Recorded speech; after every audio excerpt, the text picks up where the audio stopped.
Welcome in, YouTube fam. My name is Austin. I want to welcome you into the very first episode of Park Disc Golf. Hit the intro.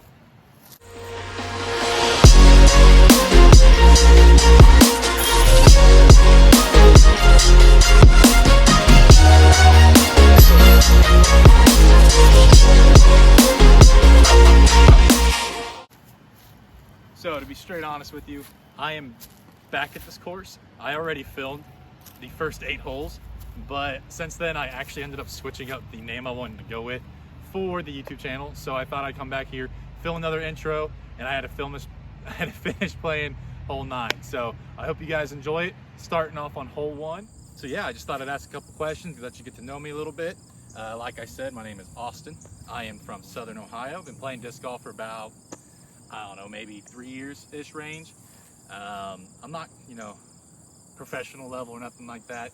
Still gonna have my bogeys, still gonna have occasional double bogey, that kind of stuff. But you know what? I'm just here to have a good time. I like to film my shots, and I thought, why not start posting them and talking a little bit? So, like I said, this is CCYC.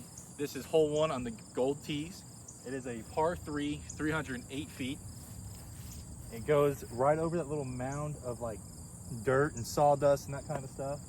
I'm gonna start off with the Athena and try to just start it right, let it coast back left, and hope we can get close for birdie.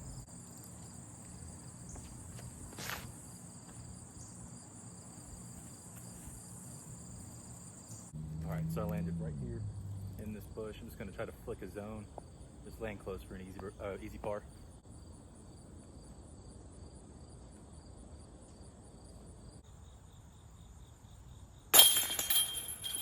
All right, so hole 2 here is about 245 feet. It kind of hyzers left on this hole here. So I'm probably gonna throw the Athena again, just because I want something that's gonna go, maybe my zone. But before I did that, I wanted to show you guys what I'm kind of rocking with in terms of gear. I have a high maul bag here, nice little putter pocket, and then it holds about 20 discs down below. And it's kind of awesome for me because it has a drink pocket, couple side pockets here, and then a bigger pocket here that I keep like minis, my car keys, and that kind of stuff in while I'm frisbee golfing. So that's what I'm rocking in terms of equipment. Let's go ahead and play the hole. Yeah, I think I'm gonna go Athena again.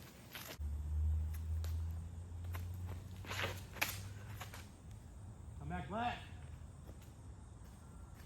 All right, so right distance, just not enough hyzer on it. I am right outside of circle 1. I'm about 40 feet. I'm thinking I might be able to score on some of these back holes, so I think I'm gonna go ahead and just lay this up. Maybe give it a little run, but get it close so I can make sure I get the par.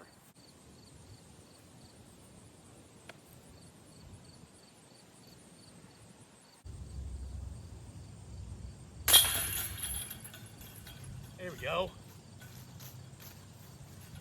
2 holes, 2 pars. We'll take that. Better than bogeying any of these. All right, so we're at hole 3 here. It's about 200 feet. If you can see like those downed trees back there, it's kind of behind that. I think I can attack this 2 different ways. So I can either do like a hyzer through this gap here, but I think I'm gonna throw a forehand hyzer with the zone kind of down the path and let it come back right. I think that's the play I'm gonna go with, because I think if it can get through a tree, I have a shot for a birdie. So before I throw here, this forehand on hole 3, just a little bit more about myself. I am a father of 3. My kids do enjoy getting in my bag and throwing disc in the backyard with me. So hopefully they'll be maybe in a couple videos and maybe do like a kid picks my disc on each throw kind of thing, or just hanging out in the backyard throwing at our practice chain. So there's something else. So like I said, I'm gonna throw a forehand here and try to just get it down the path and hope it gets through the right on the tree. So. Oh, that looks so good. All right, so I landed right here just at the bottom of the ditch. Probably about a 30 to 40 uphill putt. I'm gonna try to run it because I have a little bit of that hill to back it up. Plus, if I hit those trees, it's a little bit of a backstop. So I'm gonna run this for birdie.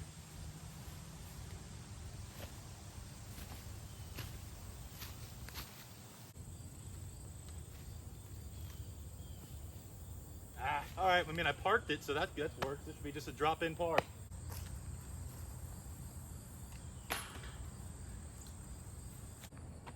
All right, so before we start hole 4 here, just some places I like to take the channel. I mean, about to have a baby, so baby number 3. So, you know, I would just really like to have fun. Try to be more of like a, you know, just you can sit down, watch a fun video of somebody playing frisbee golf, enjoying new locations. Definitely have some more ideas in mind of like build your own bag, have some buddies come on, play some Ripped Revenge. That's always fun, maybe some doubles. But really just wanted to play more just fun and free, you know, just be a channel where it's not serious. It's not like, hey, I got a tournament to go play and I'm trying to do well. Something where everybody can sit down, just watch and have a good time. So, so yeah, with that, I'm gonna go ahead and throw. This is about 300 feet. Honestly, my brain is saying, hey, throw the Athena again, but for the sake of something new, I don't throw the Crave a lot. And when I have, I've loved it. And honestly, I love the design of this disc. It's freaking sweet. So I'm gonna go ahead, I'm gonna throw the Crave on this. It kind of goes back into like a little cove back that way. And there's kind of like a wall that blocks it off too. So this should be a pretty good one. Like I said, it's 300 feet par 3. Here we go. Oh, that looks good. Get that.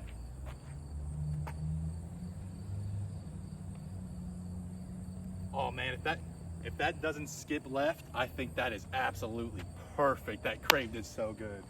Let's go. I'm gonna start throwing that more often. Probably another one of those about 30-foot range. Not super uphill, but slightly uphill. I'm definitely gonna try to get it over these little boards here, these little logs. I'm gonna try to get the birdie on this one. I'm definitely inside circle 1, so I think it's possible. By the way, I putt with a Star Animal Putting Approach. It's a 2101. I love this disc, man. I actually found it at a course I was playing here locally, and there was no number, so I kept it. I love this thing. Thanks to whoever lost that one.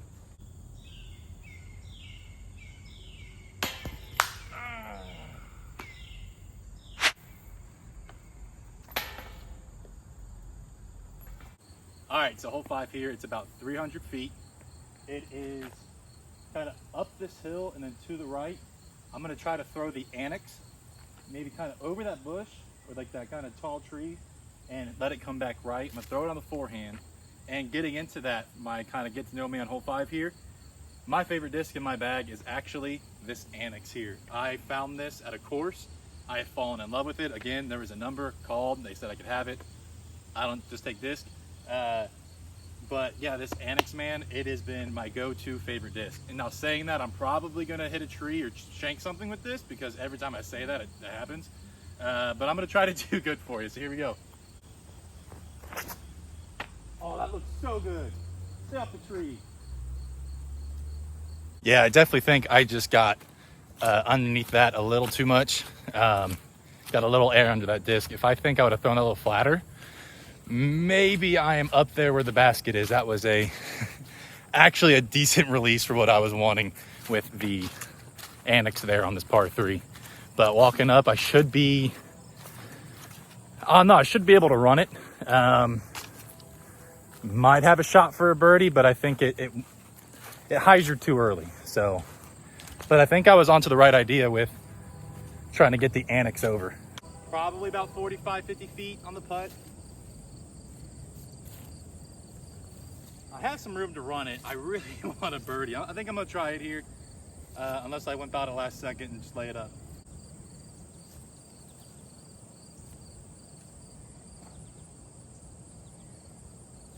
That'll work. I don't usually try to flex the putt. It definitely stayed on it way more than I wanted it to, but I should be like a 10-footer for the par.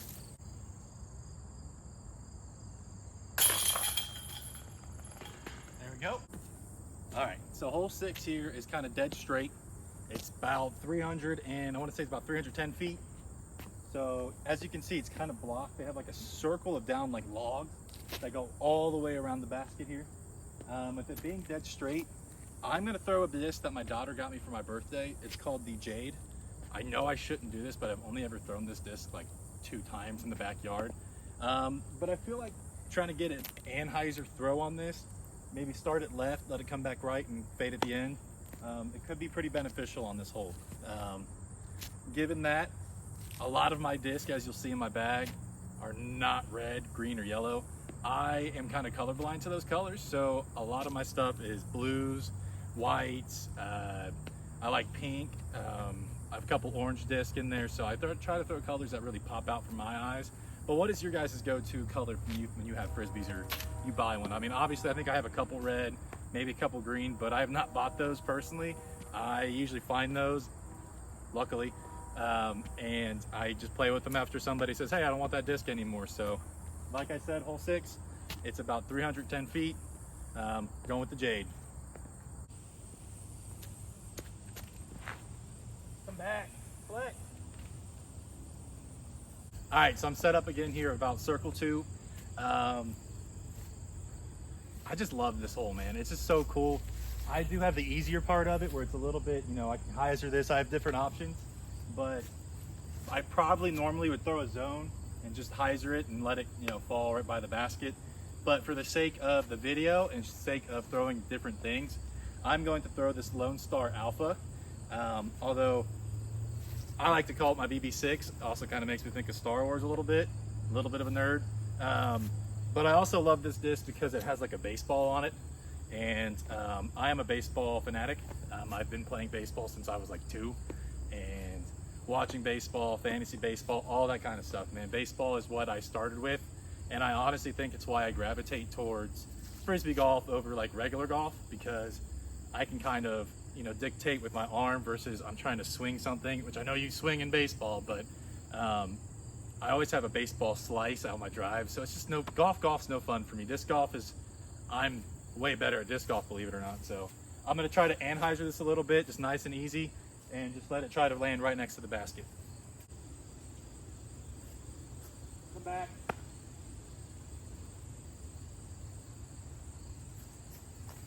That's what I get for trying something new, but you know what? I might as well. It's not like I'm playing for anything besides trying to look cool on YouTube.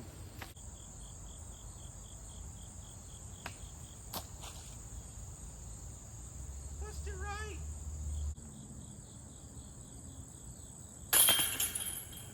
There we go. All right, so before we get started here on hole 7, just a couple favorite of my disc golf memories so far in my short disc golf career. I'd say I probably have 2 of them.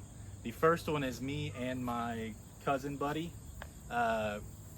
He's my best friend pretty much, but he's my cousin-in-law. But we play a lot of Frisbee golf together, and we actually just played our first doubles tournament. It was both of our first tournament ever. And we placed 3rd overall in the tournament, which wasn't too bad for our first one, you know, kind of go out there and have some fun and play as well as we did. It's a pretty fun course. I'm definitely gonna play there here soon.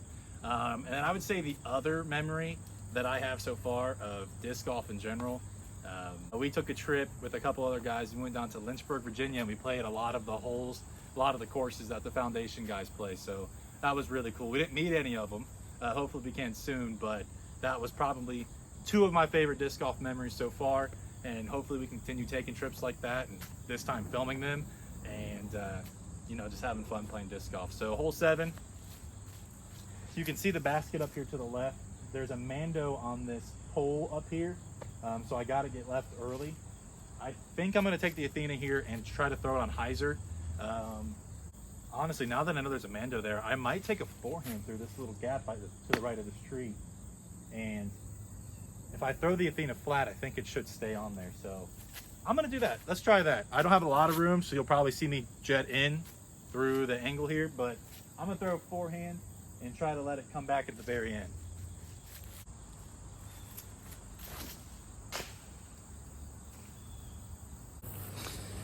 Looking back, definitely should have thrown a backhand hyzer, but you know, it is what it is. So I'm gonna walk up here, set the camera up.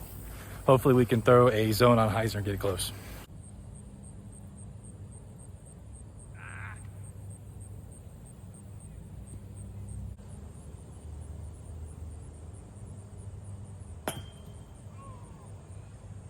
Gave it a run, hit the line, just hit the pole at the bottom. Second bogey. Not as cool as the first one. All right, so hole 8 here is a par 3. It's 413 feet. There is a Mando on this pole right here to the left of it, so I have to make sure we clear that. I'm gonna throw the Axiom Mayhem here. I'm gonna try to throw it on anhyzer, let it get right and land close and lay it for par.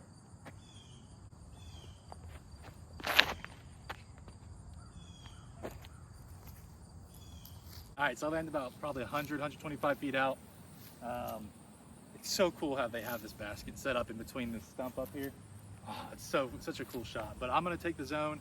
I think I'm gonna do a little forehand since this tree kind of leans over on the left. I'm gonna do a forehand, just try to hit the stump and make it an easy par myself, so I'm not bogeying again.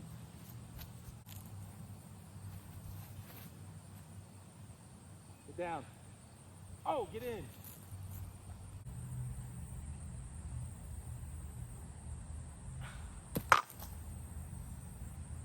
I hate straddle putts. Well, let's hope we make our third straight bogey putt.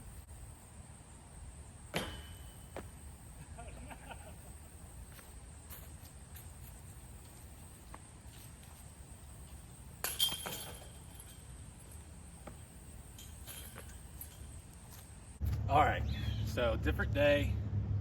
I was not able to finish the full 9 that day, so I actually ref volleyball and I had to run and go do a match. But anyway, I came back. I wanted to finish out the whole 9, even though I'm +4.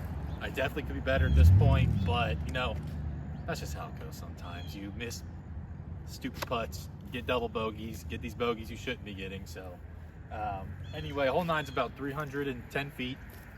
Basically, it's a tunnel shot. It goes right down this tunnel of trees, and then the basket's on the right after that last tree. I'm going annex here, just on a forehand to see if we can't get it down there.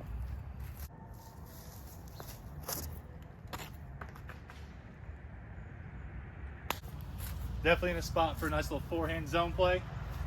Let's just do a nice little flick, get it up close.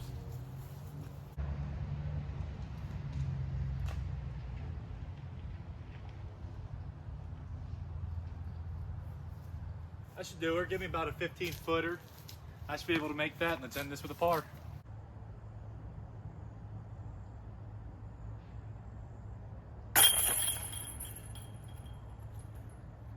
We finished the round a +4 through the 9 holes here on the gold tees.